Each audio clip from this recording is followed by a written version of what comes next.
had to smoke around.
You like that?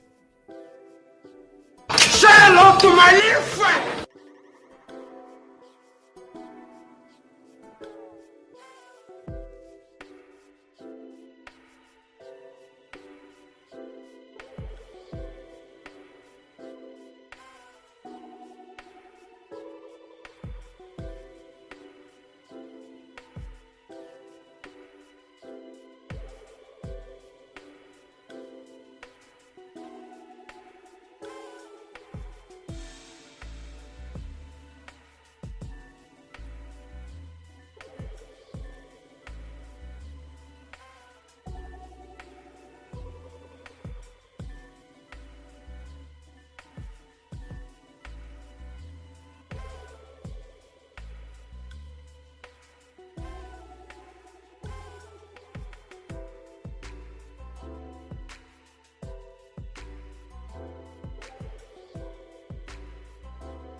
You like that?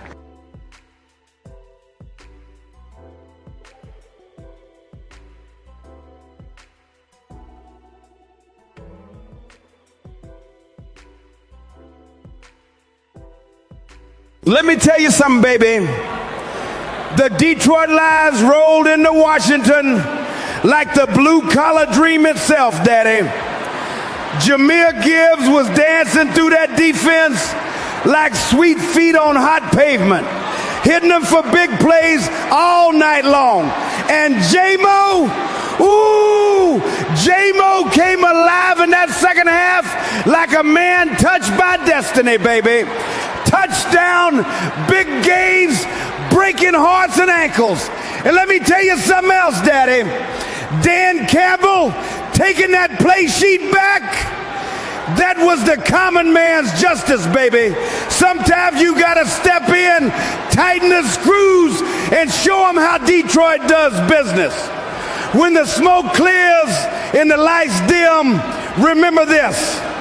The Lions got heart, Daddy, and heart don't quit. Welcome back. Welcome back to the Villain Report, where we don't sugarcoat a damn thing. I'm the villain. My name is Russell Wayne. I am your host, the 313 villain, the unwanted, the unfiltered, the unapologetic voice of the fan base that bleeds Honolulu blue. That's right. In this episode today, coming at you a little bit later, wanted to kind of preview this upcoming game in Philadelphia. What a big game. The Lions are in a big game. I like that the Lions are in a big game. We made it out of Chicago, or we made it out of Washington, and put a beat down on them. We're moving on. We're moving on. Leave your thoughts in the chat. This episode is brought to you by Fanatics.com. That's right. If you bleed Honolulu Blued, if you're rocking with the 313, then you need to gear up like the real one over at our merch partner over at Fanatics. Yeah, click that or hit that QR code right there. Save up to 25% off of your order. The Villain QR code. Every click supports the channel and the page and lets the world know that Detroit fans do it bigger. They do it better. Villain Squad don't do knockoffs. We do official. We do Fanatics. Get yours. We just crossed over 95,000. 95,000 on the Facebook. We got over 1,000 on the YouTube. The 313 Villain Squad. Liking, commenting, sharing. That's how you can help us. If you're a Detroit fan, you should be following the Villain Squad. Why not? We're Detroit fans. We're going to take you through the entire season. But thank you to anybody that's liking, commenting, sharing, and most of all, just interacting. That's right. Lions with a big victory. 44, doubled them up. 44-22. The Villain was at the game. We had a great time. We had a great time out there. It felt like a home game. It felt like it was our stadium. 3/4 full Lion fans.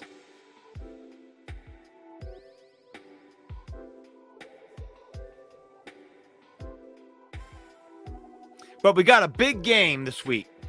We got a big game this week, Philadelphia. The Philadelphia Eagles. The 7-2 Philadelphia Eagles. Can the Lions win this game?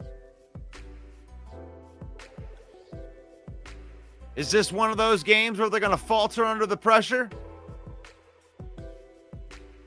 Because the schedule ain't easy. Going to have to beat good teams. Going to have to beat good teams. You got to play Matt Stafford and the Red Hot Rams. You got to play these Philadelphia Eagles. You got to play the Packers again. You've had enough of that shit. On Thanksgiving. You got to play the Vikings on Christmas. You got some hard games. They're going to be battle tested. That's why it was so important that they go to 6-3. I mean, could you imagine losing to Marcus Mariota? I mean, that was a win that was just like, oh my God, you have to get this win. There was no way that you could really win. You know, I mean, you beat the Commanders. Oh, they're so injured. You beat a big deal. Settle down. And it's like, they're right. You beat the Commanders. The wounded Commanders. One of the worst defenses in the NFL. But the thing is what do you expect them to do? Oh, you're supposed to blow out team. Well, you blew them out. That's what you're supposed to do. So you're sitting at 6-3. And it would have been insufferable if they would have lost to Marcus Mariota. To lose to a backup quarterback. You couldn't, it's a good thing that they won the game, but that's why I said before going into the game that it was the most important, unimportant game of the season. Just because it's like a 7-day, and you got the only thing that's on their side is any given Sunday. You're just hoping that you didn't get caught with any given Sunday. And that sucks when that happens, but it didn't happen. You did what you were supposed to do. You walked into Washington, D.C., smacked them around a little bit, had some fun. But this is a real team. The Philadelphia Eagles are a real team. And welcome to the program, Borden. He says, we have to be ready against the Eagles. This week, we got to beat them. Dan Campbell has not beaten the Eagles yet. Now, granted, it was 2021 and 2022. But still. And now they have Saquon Barkley. They just won a Super Bowl. Everybody thinks that their GM is better than our GM. And here it is. 6-3 Lions against the 7-2 Eagles. Coming off a fresh win off of the Green Bay Packers. I mean, what a statement. What an opportunity to make a statement. You can say so many different things at the same time. Especially if you go in there and take care of business and do it in a dominating fashion.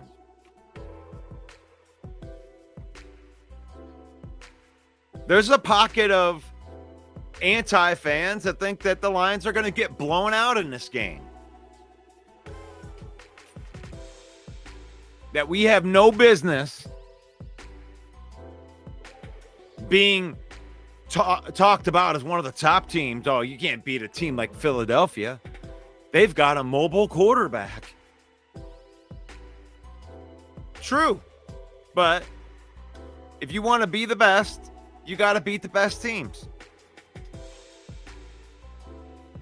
Now, they did it against Tampa Bay. They beat Lamar Jackson when Lamar Jackson was playing. They've got a couple of good wins.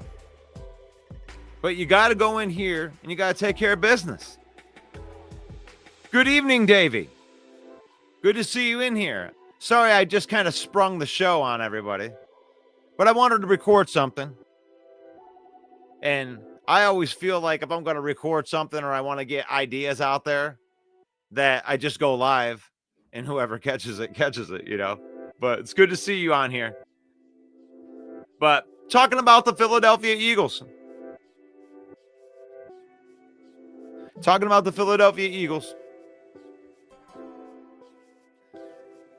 Having to go into that stadium. That is a stadium I have not yet been in yet. I'll tell you what, that Washington game was awesome to be there. We had really, really bad seats all the way up in section 342, where it was like right at the top of the stadium. Well, that was the side of the stadium that Air Force One went over. And I swear that plane looked so big and so close. I felt like if I jumped up, I could have touched it. That's how close Air Force One flew to the top of the stadium. As a matter of fact, if I'm going to be totally transparent, when Air Force One flew over my head for a split second, because I saw it fly over the stadium, and out and over it, and and then out of sight. But for about a split second, maybe even a full second, I wondered if that plane was going to crash into the other side of the stadium. And obviously it didn't. It was just really cool. And then everybody cheered. But I wasn't the only one that felt like that in the stadium. I felt like I could have jumped up and touched the plane. It was so close. And but it was an awesome game, man. It was an awesome game. It was awesome to see the offense working. But that's a defense that you can get right on, but that's not the Philadelphia Eagle defense. I don't think that the Lions are going to be having as much success, but who knows? I don't know. The offense looked like it started using Jameson Williams in a way that's going to drive defenses crazy.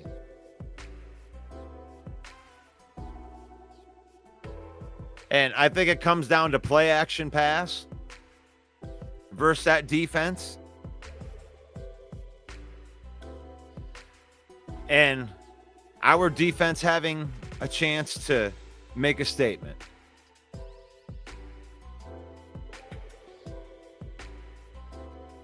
If you followed the villain for any amount of time, you know that I believe that this defense is going to be a top defense this year.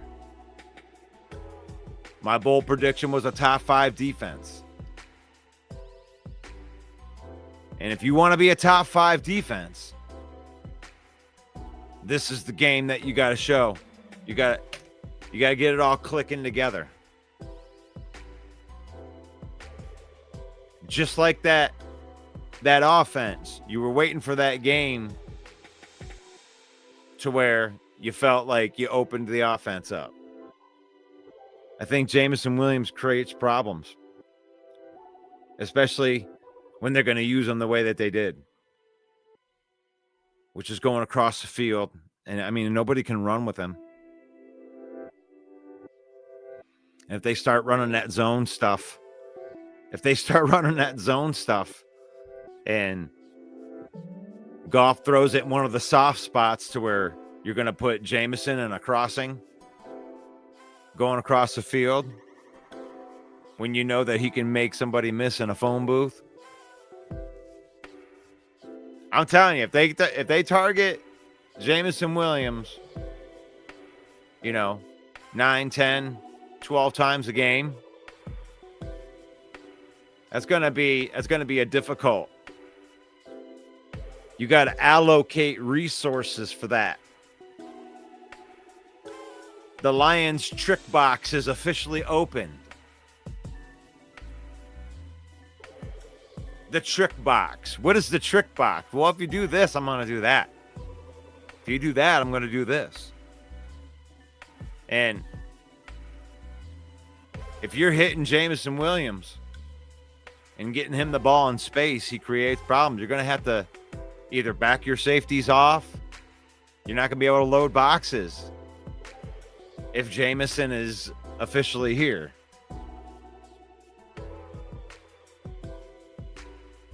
And you know what Amon-Ra St. Brown is. He's somebody you can count on in the biggest moments. So this is a good test. You go into Philly. The Lions ain't going to take that stadium over. I'm just being brutally honest. I mean, I was at a home game in Washington, D.C. That was that Lions took that stadium over. They're not going to take Philadelphia over.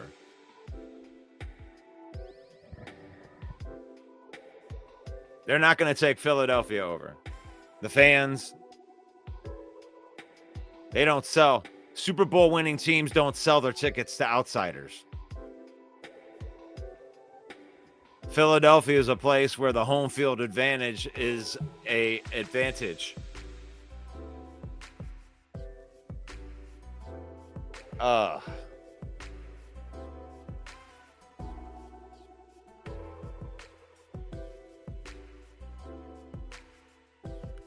Trying to get a better camera angle here.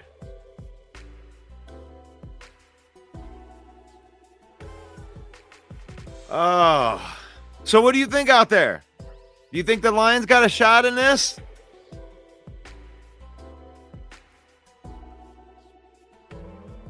You know, I figured John Dorn would be in here telling us how we're going to get our ass kicked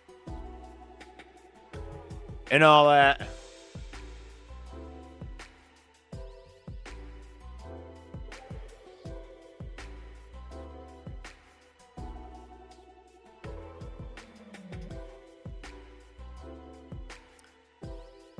So, why does this game matter? Well, the Lions are 6-3 and climbing, and we need to make a statement. And Eagles, they're 7-2 at home, slight favorites in the game. You know, 1.5. That's nothing. That's what the away team gets. This is straight up. This is Ali Foreman. And it's the statement that you need.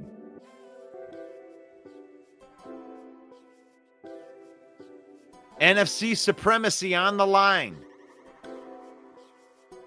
It feels like a post-season preview. It feels like a post-season preview. NFC supremacy is on the line. Could this be the NFC Championship preview?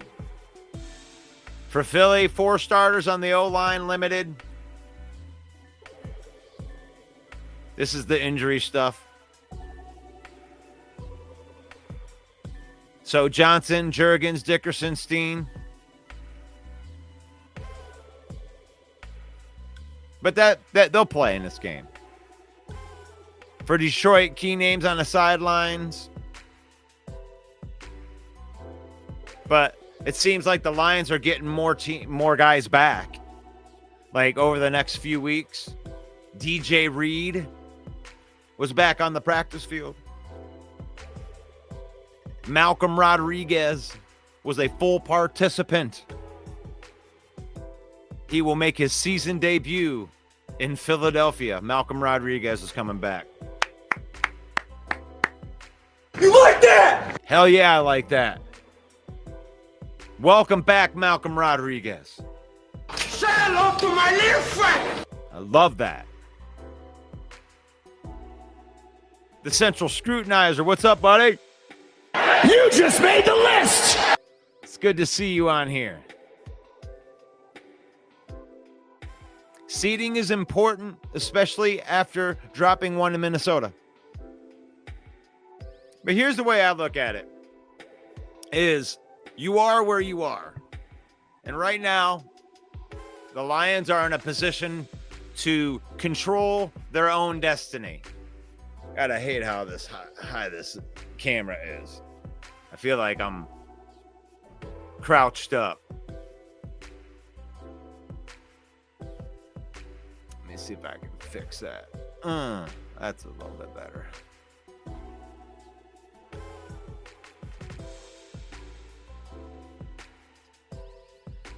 Harold's up in the house. What's up? You like that? As long as St. Brown doesn't apologize for any celebrations this week, I feel like there's a chance that the Lions can pull it out. You know, it was an apology, but it felt like in a way where it was like, really? I got to do this? If anybody was offended, I'm sorry. He did a touchdown dance. There hasn't been a president that has showed up to a game since like the 70s. Like, stop making everything about politics. I mean, it was Washington, D.C. Air Force One did a flyover because that's the plane that the president flies in. And Amon-Ra St. Brown pointed at him and did the Trump dance. It was awesome. I don't care. I don't care what side of the political pole you're on. If your ass hurt about that, it's you. You are the problem. I don't even care. I know a bunch of Democrats that think that that was okay. Pipe down. I feel this. See, I'm a I grew up in the 90s. You know? I think people are too thin-skinned. But I think that becomes us every once in a while, too. All of that stuff I feel is a, an internal thing.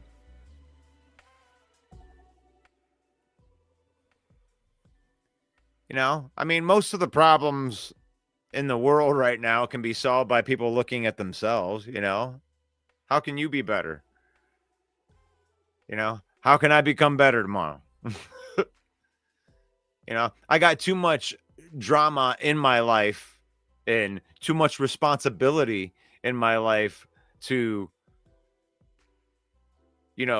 waste my time to think about thin-skinned stuff. How do we eat?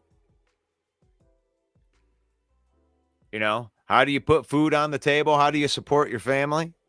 Work hard. Doesn't matter who the president is,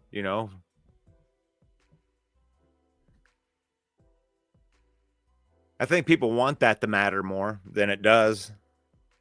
I don't know.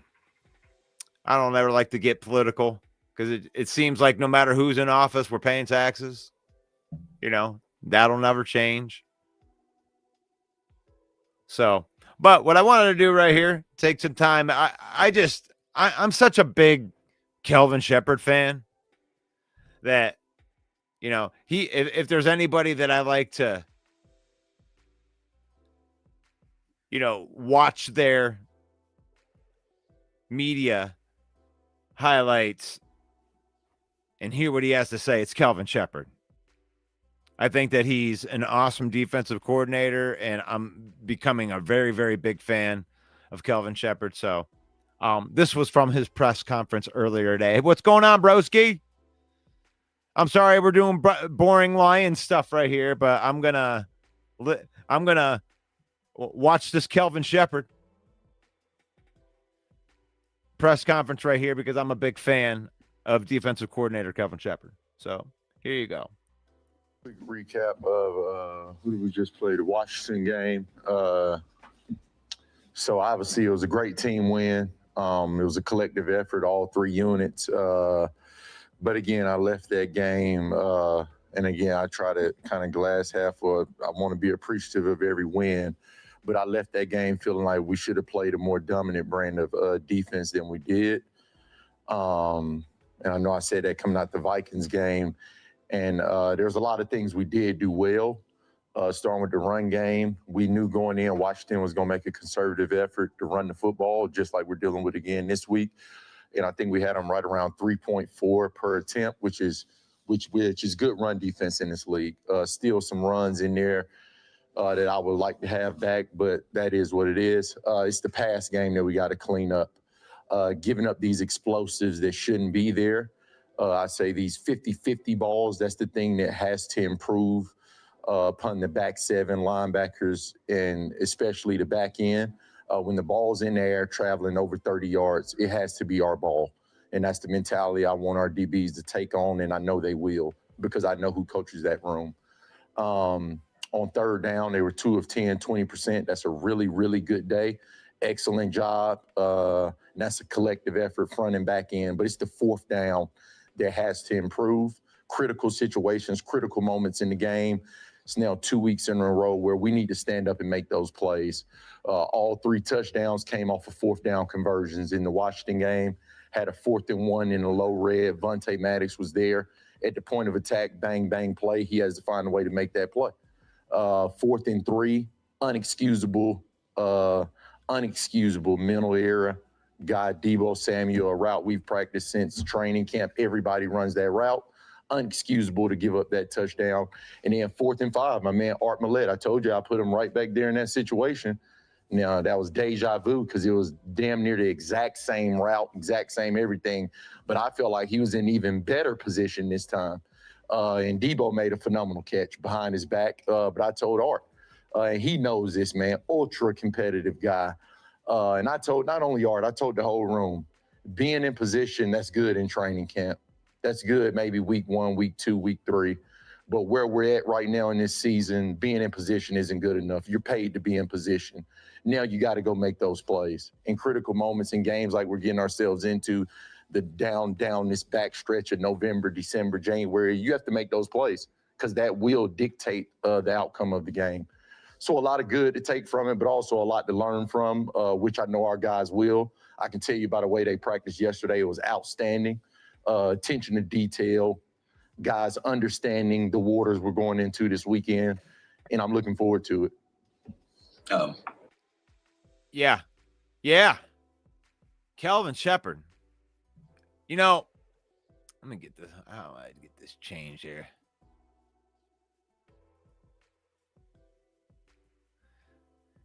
Kelvin Shepherd is my favorite coach on this team. And the thing is I don't know how you feel about that, but Kelvin Shepherd calling out his own players, but in a way where it's like motivating. I mean, he sounds like a future head coach, and he's expecting a lot out of this defense. And I just feel like this defense is about ready to like level up because they are looking like a dominant defense at times. And, you know, even God, I mean, all 3 of the touchdowns that they scored, you know, they had to go to 4th down on it. So the defense has been stingy. Jack Campbell looks like the real deal. But the thing is like when you have a good defense, you have a good defense. It really doesn't matter what offense that you're facing at that point. Then you can start dictating your terms. Lions haven't had a dominant defense since, you know, Sue and that defense they had in 2014. But I think this defense has the potential to be even better. Especially now you got DJ Reed back out practicing. He may not be out there for this game, but you're going to have him for the playoff stretch. You know, you're getting these players back. So it's very different than it was last year when, you know, we're calling guys off the street because we have so many injuries. It's weird going into week 11 and you're going to get more guys back. You know, I mean, Davenport practiced today. I know.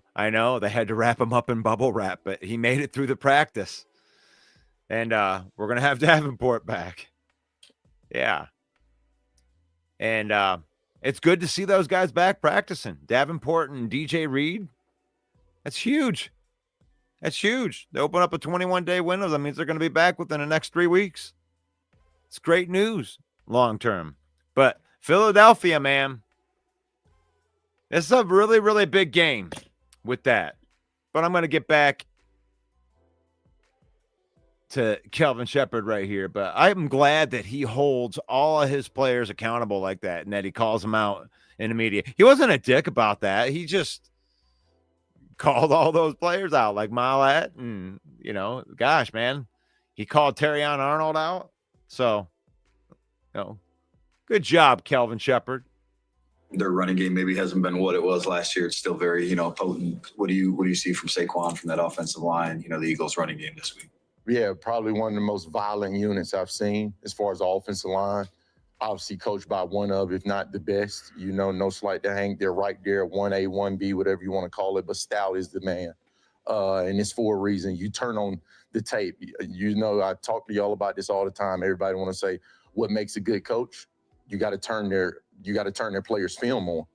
And that's what makes a good coach. Not somebody that can stand up here and give a dissertation about their scheme and their schematics. Let me see what your players do when I turn the tape on. And his players have performed at a high level and always have, and they still are. I don't care about the numbers and what they say. I know what that tape says. And if you give 26 a lane, he's going to find it, and he has home run ability. He's one of the most elite backs in this league, in this game, and it has been. He's a generational talent. We have one that we see every day in this building here with Gibbs, and he's in the same boat, same territory. So we understand it's a tall task, but it's one that I'm looking forward to see our front stand up to really see where we stand as far as a physicality standpoint, gap integrity standpoint. You have to be gap sound against this running back because, like I said, he'll find it and he'll hurt you if he finds it. With that theme a little bit, tush push is obviously a big topic when you play the Eagles. You guys have been really good on those 3rd and 4th down, 1 and 2 yards against the run. What has been, the heart of your success on those plays this year? The players. Has nothing to do with scheme. It's the players. When you talk about the game of inches, they take pride in it, and they've thrived in those situations. But I credit the players, and it starts with that interior. DJ Reader, you turn on all those. He's a force. You can't move him. Tyleek Williams, Roy Lopez, who, by the way, man, popped off the tape. You talk about a guy popping off the tape and making the most of your opportunities. That's why I say don't soak and feel sorry for yourself. No matter if you get 5 or 50 plays, what are you going to do with those? And he got 12, and I felt them on all 12, and he popped. So like I told the room, when you pop off the tape like that, your role's going to expand. And it's up to the guy to look next to you and say, we play the same position, and his role's expanding, so what's happening with mine? And that's what you want. That's when you talk championship caliber defenses, is that type of conversations that how are we going to get this guy on the field? How are we going to do this because of the way they're playing? And that breeds competition within the season, and that's what we have right now. Yeah. Sorry, Shep. When did Yeah, full respect. I like how I give them full respect of how good that Philadelphia team is. I mean, they got playmakers all over the place, but I mean, this defense, if you've watched it all year, it's had these moments. They have given up some 3rd downs, but they play pretty sound against the run. And they haven't put together their whole like a complete game yet defensively. And I feel like that's coming. Once your guys start feeling each other and you start getting that chemistry worked in, they're really figuring it out right now, and they're making it work. But I love our defensive front, man. We got some I'm very excited to see what they can do in this game. Coming up, I want to see how the Lions measure up against best teams. And right now, Philadelphia is considered one of the best teams, and we need a victory like that. We do. And Broski Bear, he's going to be. A lot of people he'll take interviews this year for head coaching jobs, but there's only one college team that he would ever go coach. You can list all of the other ones. There's no chance of him going any other place than LSU. And he'll probably get head coaching NFL offers too. But no, he won't. He wouldn't even consider one of those other teams, Broski. You can go ahead and just get that out of your head. Zero chance.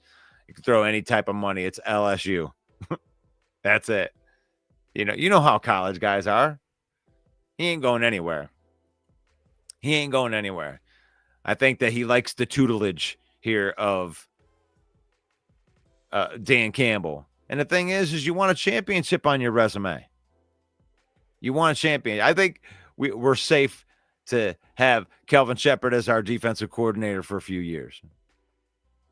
At least 2. But he'll get head coaching offers after this year with what he's done already. And this defense is about ready to take a step. I can feel it. But here we go. All right. Get in there. Did Roy first catch your eye in this league as someone that could potentially fit this team and this defense? And what do you like most about what he adds to the defensive line? When we played Arizona and I heard the way that Frank Ragnow talked about him, kind of a guy that we never heard. If I'm being honest, I never really knew much about Roy until we played the Cardinals. And when I heard Hank Fraley and Frank Ragnow say that dude's real. And that's one of the best noses I've gone against this year. And it's like, whoa, who are they talking about? And you turn on his tape. And you turn on the Arizona tape, like nose tackles don't get a lot of praise. And that's what he played primarily in Arizona, was straight nose tackle over the center, and he wore him out. He doesn't get the credit that he deserves as far as his athleticism and his first step quickness. I think that you guys got to see on display in Washington. But yeah, man, he's been phenomenal. And you're talking about ultra team guy, selfless. He doesn't care if he plays 1 or 50 snaps. He's going to make the most of his opportunities. Roy popping the way he is, Shep. Obviously, Tyleek is seeing a little bit smaller role here this last couple games, of course, with Aleem coming back as well. How have you seen the rookie respond to the diminished role? Yeah, I wouldn't say it's diminished. I think he understood what he was getting himself into when he was drafted and what it would look like when Aleem came back. So I don't think he's surprised by any stretch. We're completely transparent here.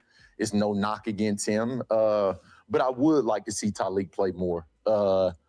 With what he was doing early in the year now, I'm not saying he's Warren Sapp or anything by any stretch. It's a lot of growth with him, and he knows where I need him to continue to grow and strive. But he should be playing more than 8 to 10 snaps, and we'll make sure that happens. But at the same time, you don't want to just start keeping rep counts and tally sheets. That's what I'm telling you. Don't get into that business. We're going to go with the guy that's kind of hot that day. And if that's Roy, well, Roy's going to play more. If that's Reader, Reader's going to play more. If that's and then that's how we operate here and always have. We don't try to please anyone. We're going to please this team and do right by this team. And that's going with the best guy on that day. Speaking of transparency. I mean, come on. That's awesome. That's awesome. He holds his players accountable publicly like that. That's like the coolest way to call somebody out and to lift them up at the same time. You know, but that's a good vote of confidence right there. Roy Lopez, there you go. Getting some open praise from the defensive coordinator. And that's just one of those, you know, Brad Holmes. I was called. I think Broski was on here, said that was a nothing signing, the Roy Lopez. And you know, maybe it isn't in the grand scheme, but to have a good rotational defensive tackle, it's cool. Like you have to have depth, and to know that you don't have to put pressure on your rookie. You know, he did have a lot of pressure on him. He had to go out there right from the get. But now that Aleem McNeil's back, you know, you have other veterans on a team like Roy Lopez. You can kind of come in there and bring him along slower. And that's our first round pick. And yeah, I'm really excited for this game coming up. He's firing me up, man. Come on, Kelvin. How good is this organization about kind of, acknowledging the reality when you are playing a team like the Eagles that, it's a bigger game maybe than others, because it seems like a lot of teams, you want to treat every game the same, nameless, faceless opponent. But here it seems like, you're willing to kind of acknowledge the reality of the stakes of each game. Yeah, I just think it's from a standpoint of, I'll tell you what I was taught and continue to learn from our head coach, is that you better treat them all the same, because that's how you end up walking away from games. How did we do that? How did we lose that game? But I'll also be kidding you to say that we are not aware that we're walking into the Super Bowl champions' house. They've won a lot of games the last 3-4 years. And there's a standard that's been set over there. Walking into that stadium, Lincoln Financial, is going to be an explosive atmosphere. And you want to see how your players respond in those situations. But for me, it's not just the players. I want to see how our coaches respond. Whether we go in there and go up 3 touchdowns or we fall into an adverse situation. When you're playing an elite opponent like this across the board, O-line, there's no deficiency in their team. So that's why you say it's kind of different. There's no deficiency. Show me what it is. So when you're dealing with something like that on the road, I think that's what adds a little more to it, kind of to where you kind of want to see where you really stand in these hostile moments. So now when you get into January, it's no surprise to you or your players, the staff, of what you would do in those situations. So I think that's more the excitement, not that this game is different than the Vikings game or that game is different. I think it's just the situation dictates kind of the circumstance of why this is a tick bigger. Terrion was having a great game, Terrion, before he had to come out. How have you kind of taken on the off-the-field coaching role? Because he's trying to grow, but maybe having some injury setbacks. And I guess what kind of conversations are you having with him, helping him keep upright and continue that trajectory? Oh, he's upright as ever, a little too upright for me for not playing this week. But I say, you're not practicing. Why are you so excited today? But that's just him, seriously, like kind of little brother, father figure, whatever you want to call it. Like, he's giving me no choice but to take that role on. And, man, I love him because the thing I love most about him, seriously, is that I challenged that player, and I challenged him publicly. And a lot of guys can't take that. And I know he's one that can because of the relationship we have. He knows I'm not, like, being demeaning towards him. I'm being very demanding, though, because I see something in him. I see what he can be, and I fully expect him to not only reach that, but usurp it. And I think he will. But he responded. You look down, he had a play in a tight red, probably my most proudest play. His coverage speaks for itself. But I told you the part of the game I was looking for. And you look down in the tight red, they ran a sweep to him. He had a blocker on him. He beats the blocker and goes under to make the play. That was probably my most proud play in that game of Terrion. A player that's responding in an adverse situation, coach calling me out. He could take that so wrong and go down in the dumps, but he did the opposite. So, I'd be very excited knowing when I get that player back, and it'd also be good to see him finish a game here because, but no, man, I love Terrion. He's doing a phenomenal job, and Deshay's continuing to develop that player each and every day. Josh Pascal is on the cusp. Shout out Terrion Arnold. Come on. Terrion Arnold had to pick up he got called out. Terrion Arnold gets called out by Kelvin Shepard in last week's press conference, saying that he couldn't stop the run. He's disappointed in his run defense. And that's awesome. Shout out Terrion Arnold. There you go. Shepard, shout out. Returning. Josh Pascal's on the cusp of returning here. Played a ton for you guys last year, 40, 50 snaps a game. Brad talked about maybe him playing a little bit more inside in the spring, then the injury happens. How do you see him kind of fitting into the rotation when he gets that last medical clearance hurdle? Shep? Yep, just another player that can help us. Like I said, it's about to be fun when the Rabbit get the gun back. I got Davenport out on the grass. When I look up and see DJ Reed, I see Pascal out on the grass. I see Kirby progressing on the grass. Like, man, listen, there's no slight to anybody we've had, but those guys have played a lot of ball for us. I know exactly what Pascal brings to the table. I know exactly how he can help us. And like I told him a month ago, as soon as he's available, he'll be right back, plug and play exactly where I see fit for him. And you guys just got to wait and see where that is. Shep, I just want to paraphrase something. I believe you said it was around the Ravens game. You said, you've been calling defense for the past couple of years. We just didn't know about it. Factoring in what Jalen Hurts is, how formidable Eagles have been with getting Saquon and the tush push. How long have you been longing to call the defense against that offense? I think last time we played, I'm thinking it was 2022, week 1. So I really haven't had any thoughts, really. Obviously, the past couple of years, there's been kind of early conversations because once you get in the postseason, you got to try to start to plan for who it could be for your breakdown guys and things like that. So it's been things that pop in my mind, so to say. But all I remember is the last time we played these guys, I think they ran for over 200 yards. So I'm just really, really excited for the opportunity of our guys to go out again. It's a great litmus test for us. Dominant front they have, a dominant running back, and to see where we stand as far as the front seven in the physicality department this Sunday night. I know with Hassanin back in the building, he's really eager, and I know he's still on practice squad for now, but what are you noticing from him just being back and excited to be absorbing everything again? Oh, even before he was back, the the paragraph texts he's saying after the game, and just thrilled to have the opportunity to be coached by you guys. And I mean, he's a very unique individual from a standpoint of, I don't know if he's ever had a bad day. I'm serious. Like, it's unbelievable. His energy's contagious. Almost comes off at first. Like, people saw him at the combine yelling before the drill, and like, is this fake? Like, is he seriously being serious when he says, Coach, I absolutely love you? No, I'm serious.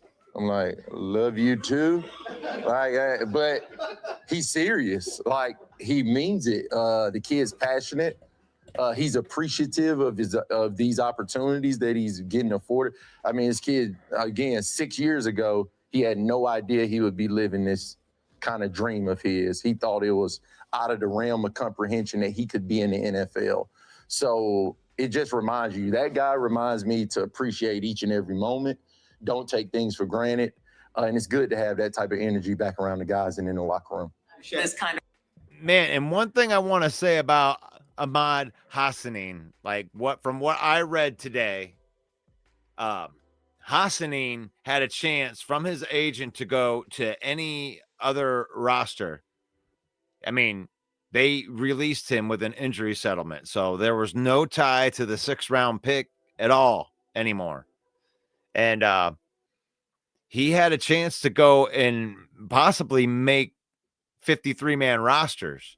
And he was so grateful for the opportunity, to be drafted to the Lions, that he joined the practice squad and turned down all of the other NFL teams. They said that all of the other 31 teams contacted him, and he chose to come back to the Lions because he appreciates the original opportunity, being drafted. So I thought that's a pretty cool story. point in the season, right? Things are dragging on and it's just getting harder and harder. Does that type of intangible energy bring a little boost? Absolutely. The guys love Haas, man. He does a great job. And I know the O-line's looking forward to him getting back out there, giving them those dynamic looks. Jeff, just real quick, what was the most hostile road environment that you played in, either in college or the pros? Is there one in particular that stands out? Ooh. In college, 2010 Auburn against Cam Newton, probably. Start off with. Yeah, I probably won't have time to go into the John Morton right there, but John Morton, he took that pretty good. He ended up he ends up taking they take the play calling away from John Morton, and he didn't take it all that bad. I mean, he's really, what I like about John Morton is he's all about the team. He said it felt like getting, really demoted, but yeah, you're going from first string to second string. But I don't know. I mean, you saw the way Dan Campbell called the game. He got everybody involved. He knows how to, use Jameson Williams' speed and create problems for the defense. With Jameson Williams and the playmakers they have, there's a way that talent can put any defense into a trick box. And if Jameson has just became incorporated into this offense and we're going to see more of that, it's really hard to defend. Because if you start, making that safety drop back, trying to bracket Jameson now, well, then that's going to open up bigger lanes for Jahmyr Gibbs. So you're going to be picking your poison. And this game right here is a perfect opportunity to do that. I mean, one of the things that, if there is a weakness of the Philadelphia Eagles, it's their play action. They ranked in the bottom, the bottom quarter of the league in their play action defense. But here's the problem. is by the time they get into play action, though, you have to block those defensive linemen for long enough. You have to deal with that front seven first with the offensive line before you can get into the play action. But if the offensive line can have a good day, then they absolutely can score a lot on Philly. Because if they can block that and get them into the play action deal, then you can put them in a trick box. Can Jahmyr Gibbs have another spectacular day? I mean, he's one of the best. Who's going to win here? I mean, they got Saquon Barkley. I mean, the marquee on this matchup is phenomenal. As a Lion fan, you couldn't ask for a better game. You know, just to be able to be in a game like this. You know what sucked about Lion fan losing for all of those years over and over and over again? Is like you just get kind of numb to it. It's not like it's painful. You just, whatever. But now it's like now you're in a meaningful game that might hurt your feelings if you lose. I mean, playoff losses suck, but at least you get to feel something. Man, I'm sick of not being able to feel anything. And now, finally, the team's good enough that we get into meaningful games that, you know, if we lose, well, that might hurt the villain's feelings. I'm back into feeling something. Nothing felt worse than that NFC Championship loss. But those feelings are earned. You have to reach the lowest of the lows. That's the real trenches. The lowest of the low isn't 0-16. You know, that's just kind of like the pit of despair. The lowest feeling that you can get is getting really, really close and then getting cut off. Doesn't feel bad going 0-16. You were over that at 0-9.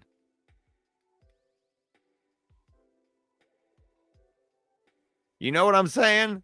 But to get all the way to the very, very end and not get there, that's a feeling that's earned.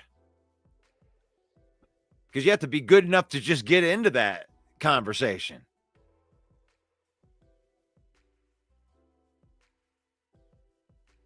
So, Saquon Barkley versus Jahmyr Gibbs. Jared Goff, Captain Game Manager, versus the dynamic, I can run and I'm a mobile quarterback.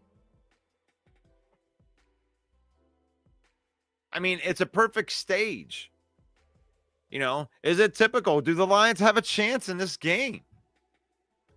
Most people from the outside, you know, you got the Philadelphia Eagles. They're favored in the game by 1.5.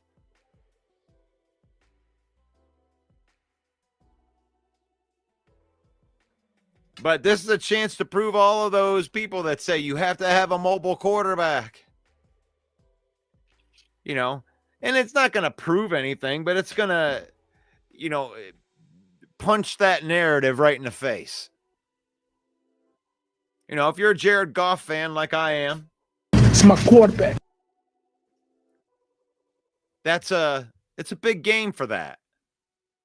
You know, I think that Jared Goff is a better quarterback than Jalen Hurts. I think Jared Goff can't run. He's not as mobile as Jalen Hurts, but as far as playing the quarterback position, going through read 1, read 2, read 3, stay in the pocket, stand tall, you know, nobody's better. But that athletic ability, that seems to be something that everybody loves to be enamored with. Ooh, you got to be able to play off script. It's like, Okay, yeah, maybe sometimes. But like that's maybe 8% of the game. 8% of the game is off script. And the other 92% is played in, in a structured environment. Read 1, read 2, read 3. Battle of men in the trenches. That's where most of the game's played, right there. That's it.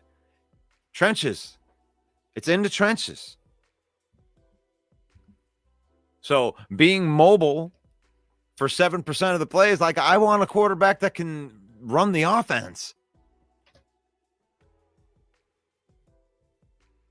Last thing we need is another athlete on this team. And like, who we're going to give the ball to, if he had the Josh Allen wheels. No, we got JMO, like just Jared Goff. There's a million playmakers that are out there. Just get it into their hands and then be done with it.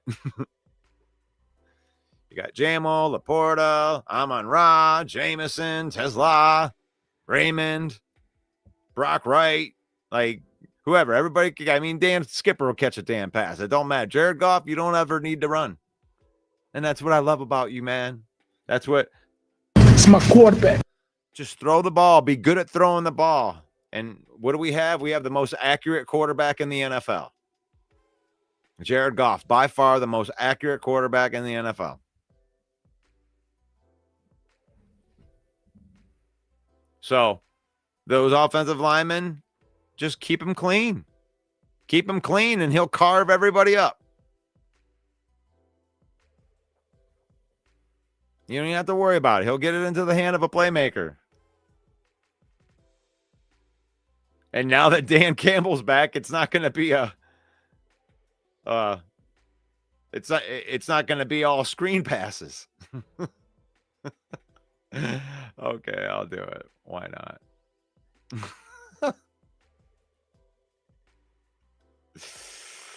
Okay, Brad, this is what we're doing now. Oh, Johnny boy, you want to dial up those stupid screenplays, huh?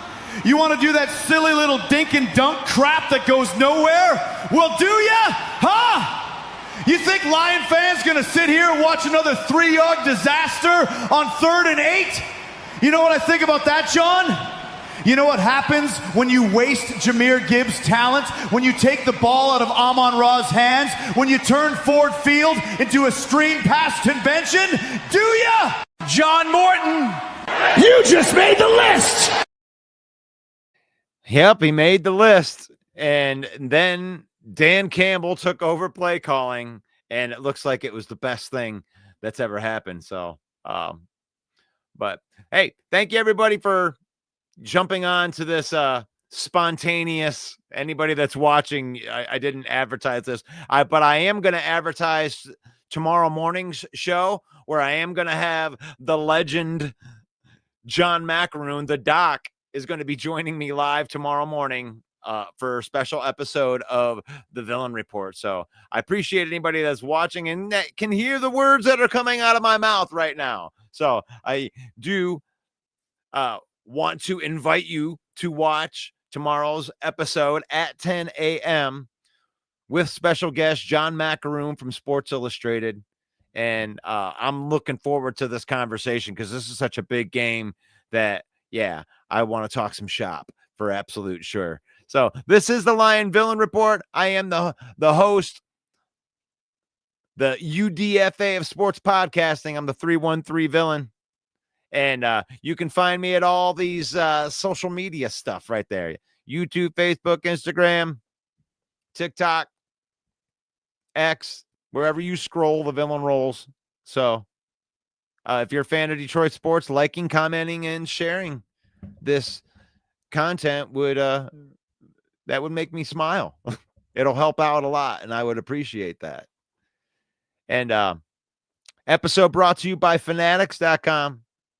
If you bleed Honolulu blue, or if you bleed, any team's colors right there, then you need to gear up like the real one and get some official merchandise from Fanatics at that store right there. Use that QR code, save up to 25% off of your order from our affiliate marketing partners at Fanatics. It's faith, family, and then football in that order. We use football to create memories, spend time with our family. We don't let football use us. And may the Lord bless you. May the Lord keep you. May the Lord shine his face upon you until we meet again in Jesus' name. Amen. Amen. Thank you, everybody, for watching today. And as a matter of fact, with that prayer being said, I am going to the church and we're going to get some worship practice in. So I get to play a little bit of guitar, and I'm thankful for that as well. So thank you, everybody, for watching today. God bless you, and I will see you in the next video.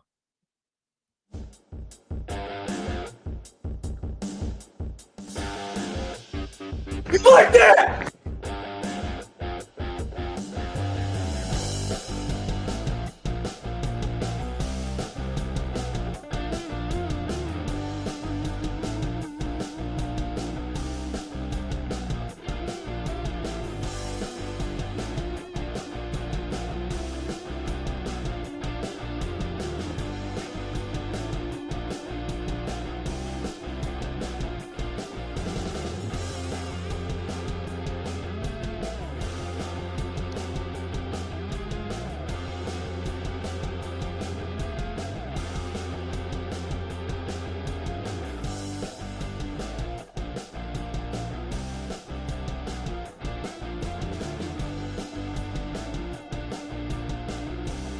Woo!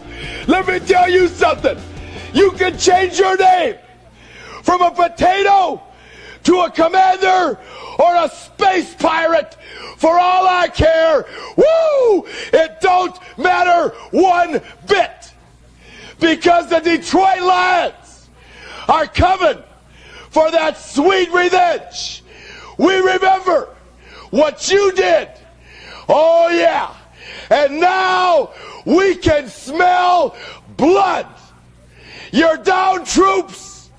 You're limping in. And the Lions, we don't care. Slick Rick don't remember the last time Lions lost 2 in a row. And you ain't gonna be the ones to get it done. Not because you're not good enough. It's because we won't let you. We're walking that aisle, strutting into your house and taking what's ours. Woo!